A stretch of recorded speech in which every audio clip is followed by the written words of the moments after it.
Welcome back to the Badass Reset Club. I am your host, Heather Yancey, and today we're talking about your pre-holiday reset. And this is like about feeling strong and not stressed by January 1st. So, October at the time of this recording, this is a sweet spot. It's the calm before the chaos. And this episode is going to help you to create sustainable health, strength, and mindset habits right now, so that they roll into January with you. You're already feeling balanced and strong and proud of that consistency that you've built. So, you know that feeling on January 1, it rolls around and you're feeling exhausted and bloated and promising that this time it's going to be different. What if it was different? What if it was different because you already started in October? Look, you don't need a massive overhaul later if you make those small, consistent upgrades now. And that is why October is the perfect reset window. This is when the season is naturally shifting, right? So you shift with it.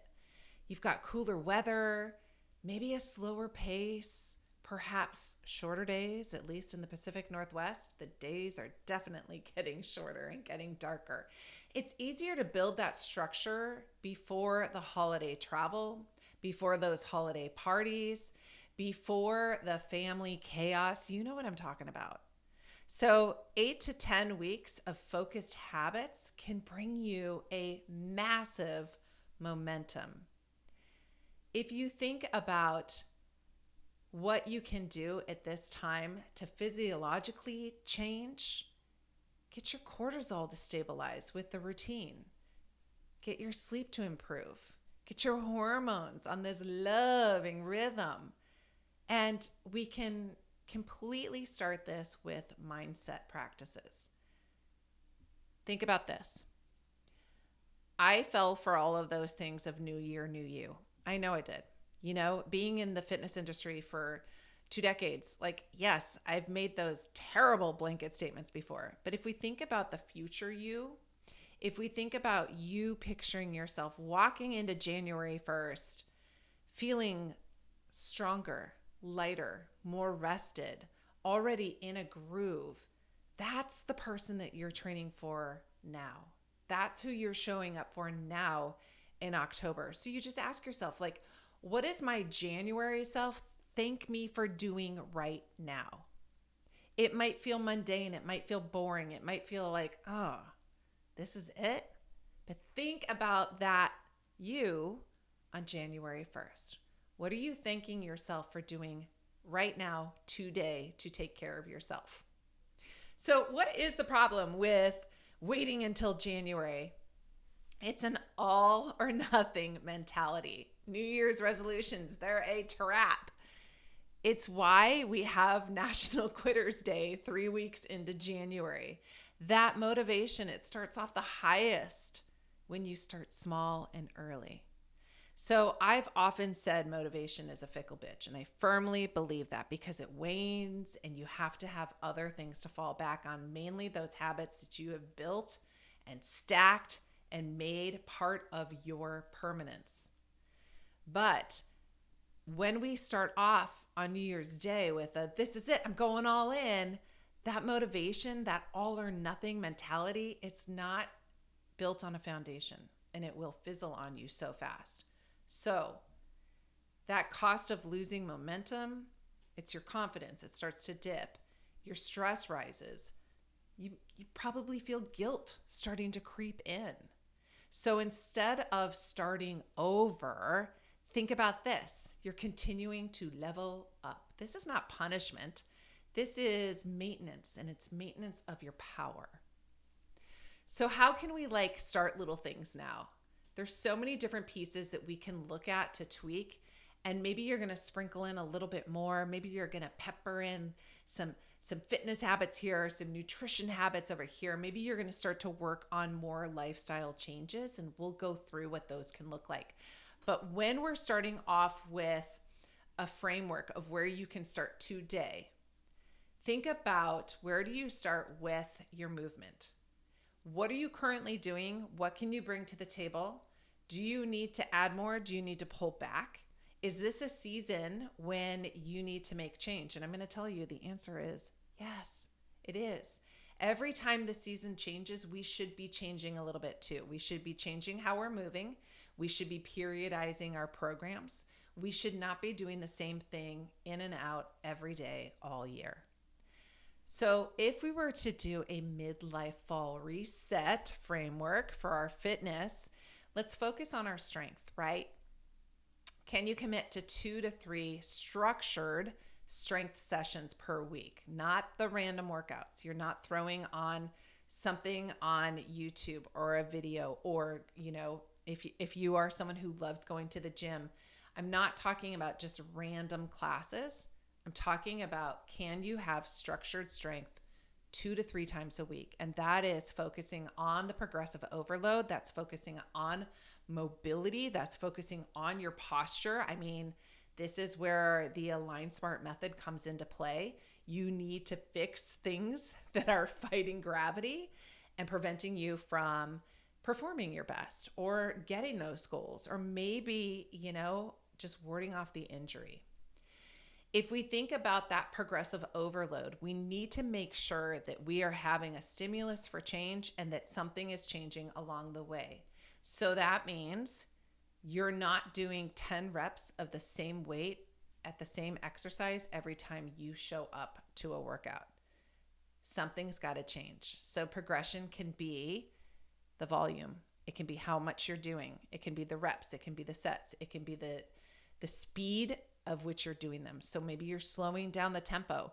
It can be the recovery in between. Maybe you're going to do longer rests and then you're going to do shorter rests the next time you come back in. Something needs to change to make it a progressive overload. And I didn't mention, maybe it's going to be more weight. Maybe. So your action step for where to start with this piece of the reset framework: schedule those workouts and show up for yourself. It starts, and this is said with love. This is said with a lot of love. It starts with you committing to yourself. It starts with you saying, this is my time. This is me, January 1, and the actions I'm taking right now to make sure that I am thanking myself for doing that action a few months ago. Just think about how good that's going to feel when you've got that momentum. And if you're somebody who already does consistently show up for yourself in your fitness, wonderful. How can you periodize this time? And I'll tell you, in the Strength Society, we are working on our second fall phase currently. We had phase 1, and that was working into a base camp. We were getting base strength going. So we were kind of going back to basics. We were doing, 4 strength workouts a week. And then each week something changed a little bit, but we're going back to base camp. Now in our 6-week phase, we are working on endurance strength. So we're doing a lot of reps. We're doing moderate weights, because when we get into the winter season, that's when we're going to get back to heavier lifting. But all of these things periodize. Just as the seasons change, your workout should be changing too. All right, let's move into fuel. When we're hitting this reset for fall, when you're setting up that ladder of accountability to get you to January. So on January 1, you are already following a nutrition plan that has made you feel your best, that is making you get to your goals. You are working on prioritizing your protein always, your fiber, making sure that you're getting 25 grams bare minimum of fiber each day, your hydration, and your micronutrients. You want to support energy. You want to support hormone balance within your body. You're trying to eat that rainbow as often as you can. And I love the quick and easiest way to do this is go back to very basic math. Look at your foods throughout the day. Are you getting at least 9 different fruits and vegetables? Maybe you are, maybe you're not. That's one place that you can start. And when you start building on that right now, I promise you by January 1st, that is going to be part of your daily program.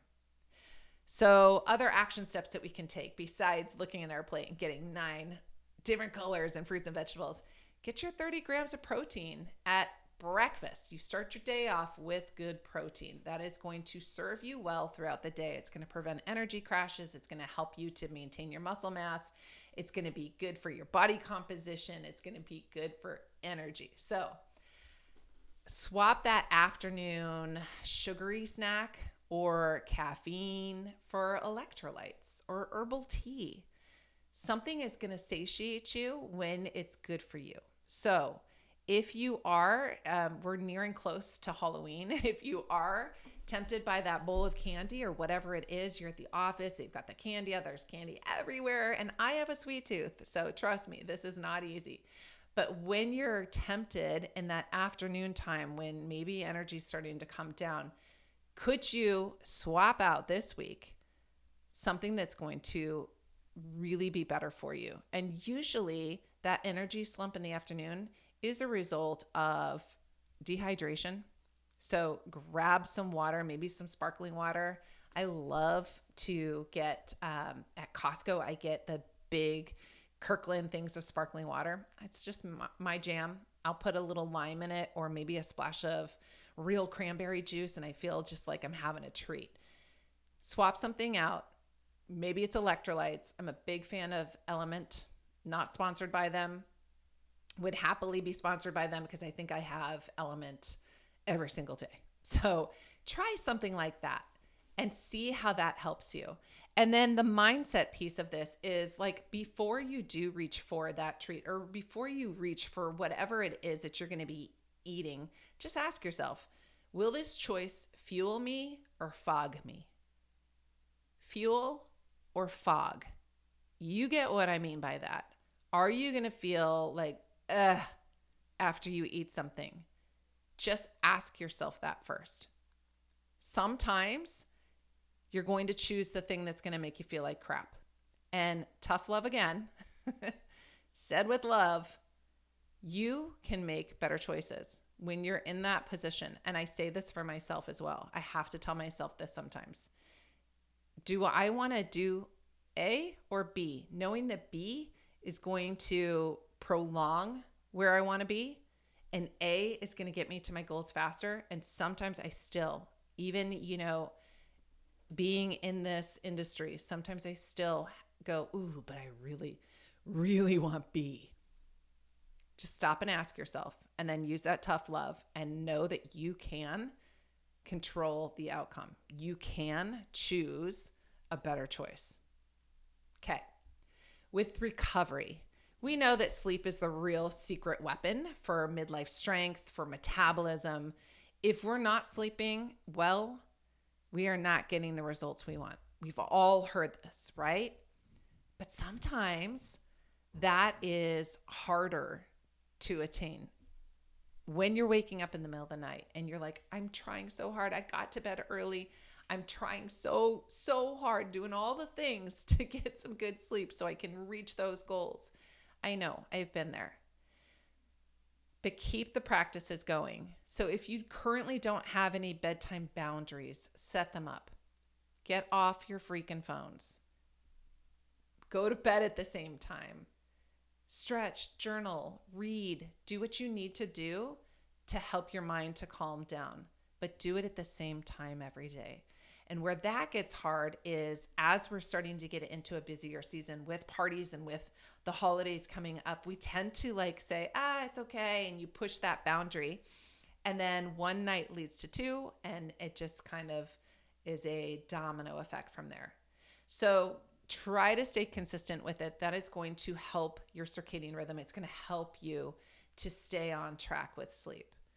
We practice, every single night trying to get a good amount of sleep. And by good, I'm not going to put one specific time parameter on that because I can be in bed for 8 hours and only sleep 6.5 just from waking up.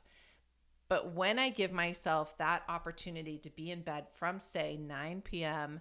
until 5:30 a.m., then I'm setting myself up for potentially a good night's sleep. So you want to make sure that you're doing those things consistently because they will eventually fall into line. If you're having a hard time, try that 5 minutes of breath work or the body scan when you're in bed. The body scan is the one where you visualize things from head to toe and you cover the full scan of your body, from your head to your neck to your shoulders, your arms, your fingers. You just scan all the way down and you're taking deep breaths and you're letting those relax and sink into the mattress and get heavier. Or maybe it's 5 minutes of breath work where you're simply taking those deep breaths in and slower, longer exhales out, helping your nervous system to calm down. Let's talk about other things to be aware of when we're working on little tweaks. What can we do right now to make sure that we're feeling great and we don't have to start on January 1 like everybody else? So, your alignment and awareness of alignment. Do posture checks. Right now, how are you sitting if you're sitting in a chair? Are your shoulders slumped forward? Or can you pull them back? Can you stack your ribs? Can you have a neutral pelvis? Meaning, notice in your seat, are your hips tucked under you and you're starting to round forward? Or are you slightly anterior rotated? Meaning, your tail's back behind you just a little bit. If you're standing, can you pull your chin in towards your chest? Can you roll the shoulders back? Can you pull the ribs down to the hips? This is going to be just something that you practice to notice and have that awareness of your alignment. You can do little mini micro movements each day. And why I'm so much of a stickler on alignment and talking about how you stand. How we stand is how we move. It's how we function. How we sit affects all of our actions. If we don't take care of these bodies and how we're fighting gravity, we're going to be prone to injury. We're going to be prone to not getting enough breath in and not expanding our lungs. We're going to be prone to not getting enough oxygen to the brain. We think it just sounds like, oh, she's got bad posture. But no, there's so much more to this. Alignment is the foundation of how we're going to do everything. So have that awareness and do these little mini micro movements. So you can do wall glides or on the floor. If you lay down on the floor, you bend your knees and you put your arms right out to the sides. And you want to make sure that the back of your hands are on the floor, your forearms are on the floor. And you simply inhale and glide those fingers behind your head. And then exhale and pull them back down into place. You can do that on the wall as well. You can stand with your heels against the wall, back of your head against the wall, pull your chin in and glide those hands up the wall. You're just trying to keep connected to that surface. So whether it's the floor or the wall, those wall glides are really good for opening the chest. It's great for getting those shoulders to come down as you're gliding back down. And then another one that's really good is hip rotations. Hip rotations, they can be done in so many different ways, but the easiest way is to lay down on your back, bring your feet to touch. You're going to slide your heels apart from each other, and then you're going to open up those toes slightly. They'll be a little bit pigeon-toed. And keeping the feet in that position, you're going to sway your knees from side to side. So you're going to inhale as the knees drop down to the floor, exhale as they come back up. Inhale to the other side, exhale, come back up. These are things that help to get the hips back into alignment. A lot of times we see that there's a hip elevation. It can cause back pain. It can cause knee pain. So doing hip rotations is something that helps those hips to get back into alignment.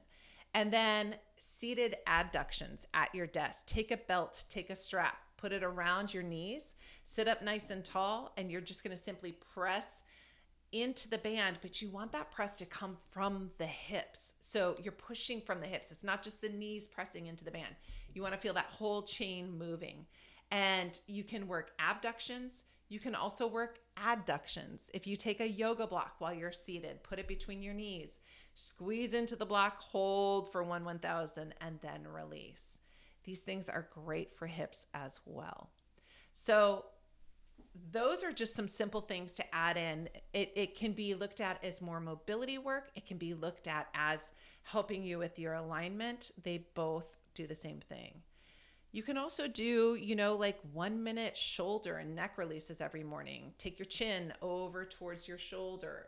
Maybe you're going to drop an ear to the shoulder and then pull the chin, roll the shoulders back. All of these things help you to realign your body. And when you realign your body, you're mentally saying, I'm realigning my energy too. So those go hand in hand. Hitting the reset is not about perfection. I think it's more about resilience. I heard someone say it recently, and I absolutely love it, that practice makes permanent. It doesn't make perfect, it makes permanent. And when we practice something over and over and over, you are flexing those muscles of resilience. And with that, we can practice self-compassion, not self-criticism when you miss a day or you miss a practice. So instead, one of my favorite things to do is focus on that identity, focus on the I am statements. I am someone who moves daily. I am someone who fuels my body well. Keep saying that to yourself and catch yourself when you start into that self-criticism.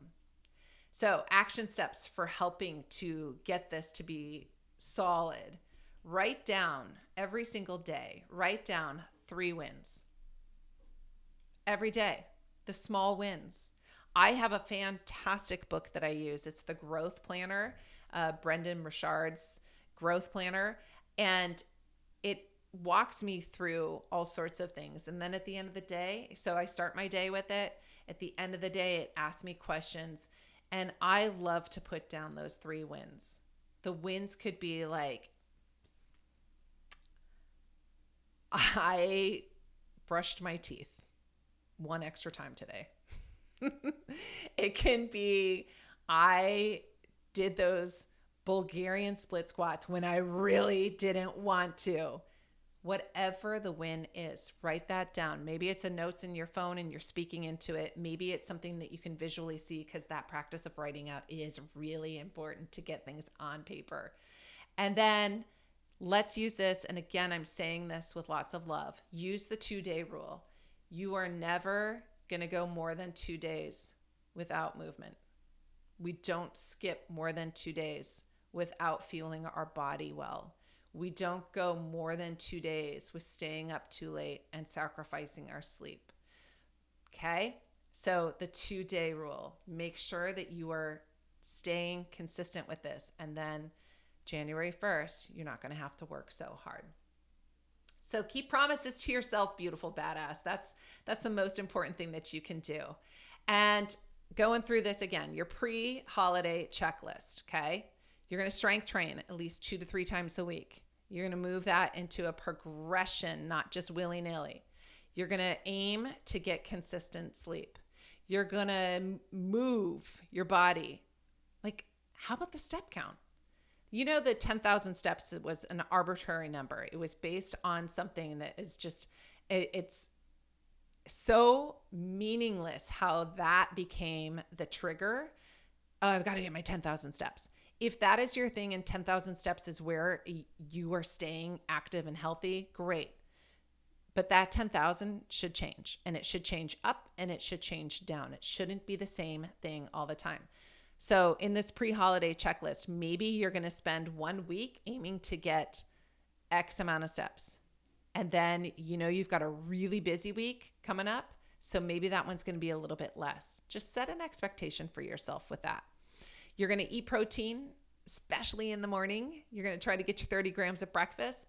You're going to drink your water. So in the afternoon, before you are tempted by grabbing a snack, drink a glass of water or tea or whatever it is. Maybe add those electrolytes into it. Journaling, writing things down, always a good thing to do, especially as we get really busy. Now, when I say journal, sometimes that comes up into your mind of like lighting a candle, making a cup of coffee, sitting down with a beautiful book, and then having to really like spend a lot of time. No, journaling can be just having a sticky note by you and writing things down on it. Write down maybe what you want to accomplish that day. Write down your wins. Write down something that's really bothering you just to get it off your mind. But that practice of journaling is extremely helpful. And then when you get to the end of your week, each week, can you do a little reflection? Can you go into some reset planning? What's coming up for me this week? Where am I going to run into some hard situations? What's going to get tricky? And what can I do about it? That's going to just help you to keep in your game. So it's not about doing all or nothing.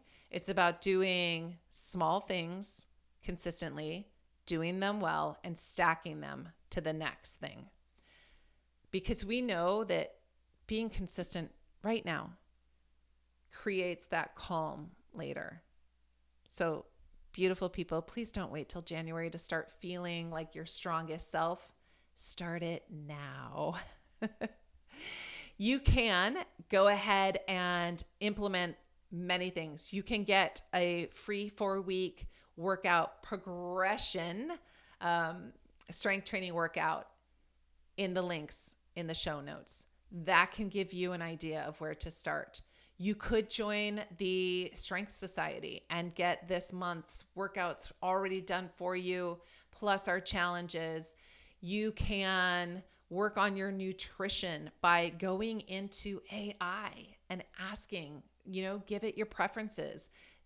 Share what your goals are and asking for a specific meal plan and shopping list for you. It's so easy to do these things. It's just you showing up for yourself and making sure that you show up tomorrow too. Thanks so much for listening to this. I am actually really looking forward to January 1 and hearing from those of you who have implemented this right now. Way to take action, my friends. We'll see you next time on the Badass Reset Club.